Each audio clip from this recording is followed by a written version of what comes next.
I'm going to hand it over to Tony, who's going to share his experience, strength and hope with us. Thanks, Bill.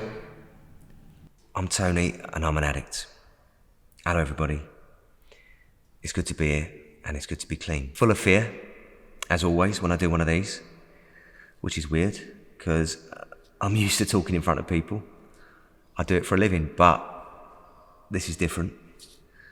This is real, which is scary. I've always been an addict, ever since I was a little kid. Before I even knew what a drug was, I was addicted to food and fantasy. Oh! It got me! Son of a bitch. Anything to change the way that I felt, which was less than, lacking something. Some sort of hole that I was trying to fill. I didn't know any of this at the time, of course. I just knew that these behaviours comforted me. But then they caused me pain, which caused me dis-ease, which required comfort. Vicious circle. But I only considered the comfort part of this.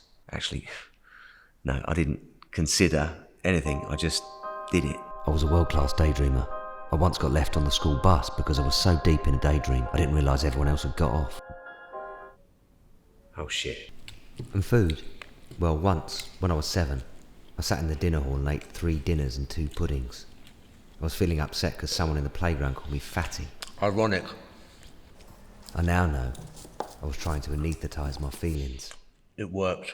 I don't know why I'm like this, where this empty feeling comes from. My mum and dad split up when I was 3, and my dad was, I think, an addict. I'm not sure. It's unclear. We were estranged. Maybe I get it from him, or maybe there was some trauma, or maybe I'm just like this because I am, or maybe it's a combination of all those things, which seems most likely to me, but to be honest, it doesn't really matter. Anyway, my mum met another fella when I was still really small. He was a real straight goer, the anti-addict, if you like. He still is, and he's been there for me. If it wasn't for him, things could have been a lot worse. I carried on through my childhood and into my teenage years, using food and fantasy to change the way that I felt. Slowly, the consequences started to build. When you overeat, you put on weight. And when you diet, you lose it. So that's what I did. Yo-yoed throughout my teenage years. When I was 16, I discovered this neat new trick where I could eat what I like and not put on any weight.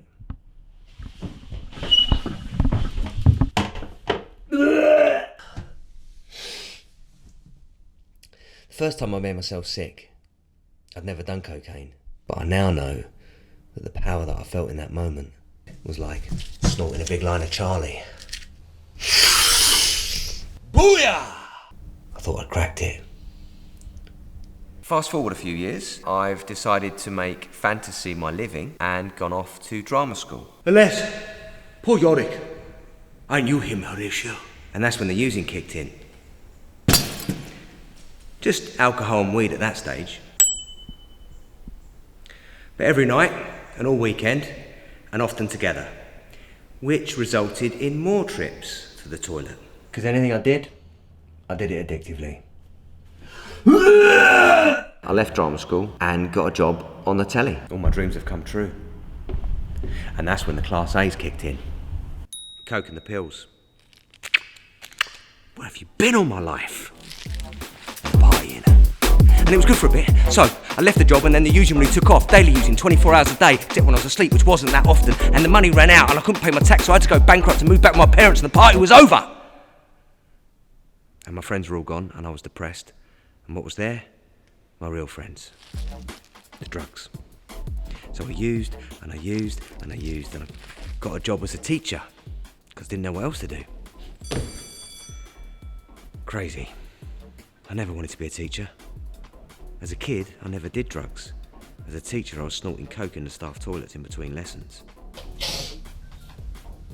Insanity.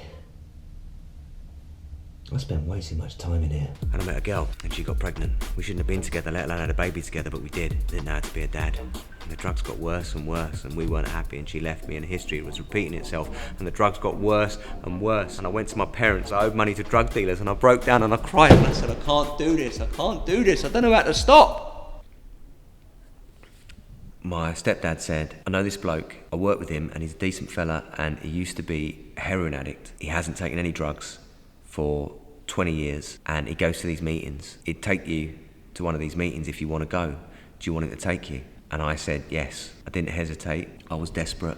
I was broken. So I went along to my first meeting. I shared, and I got emotional because I said, my name's Tony and I'm an addict, and I've finally got a name for what I am. And I got clean for a few months, and then I relapsed because I pissed about, and I didn't commit, and I didn't surrender, and it was worse because I knew there was a solution. So I came back, and then I did exactly the same thing. Third time round, I finally got it. I surrendered. Total abstinence was the only answer for me. I did 90 meetings in 90 days, got a sponsor, I got commitments, I did the steps, I did the work. The hole in the soul started to fill with the fellowship that I found in rooms like this, and with the unconditional love of a God of my understanding, which I've been able to find within me through the process of recovery. A little while back, I celebrated 11 years clean of all mind and mood-altering substances. I've got a brilliant relationship with my son. I see him pretty much every weekend. I speak to him most nights, whether he likes it or not. He's 14 now, and he's a great kid, and I love him very much. I'm very proud of him. My dad died when I was 21. He was 51. I cried at his funeral for the man that I didn't really know. And if I keep doing this stuff, when my son comes to my funeral, he'll cry because he misses his dad. The food stuff, I never thought I'd be able to stop that. It was really painful. And then I was able somehow to apply the principles of recovery to that issue. I don't do that anymore. I've managed to get my head out of the toilet bowl. Unbelievable. I've gone back to acting. I was never quite able to knock the fantasy on the head, but my feet are firmly planted on the ground most of the time. Life isn't always easy, because, well, life isn't always easy, but I'm in a great relationship with someone who I met in the rooms of recovery. I have a brilliant relationship with my son, and I've got a great life, no matter what my crazy addict head tries to tell me. Thank you for listening. I hope you got something out of what I shared, and if you didn't, keep coming back, because you will hear your story. We do recover. That's me. Thanks. Thanks, Tony. That was great. So let's open up the meeting to share back to Tony as he's kindly shared with us.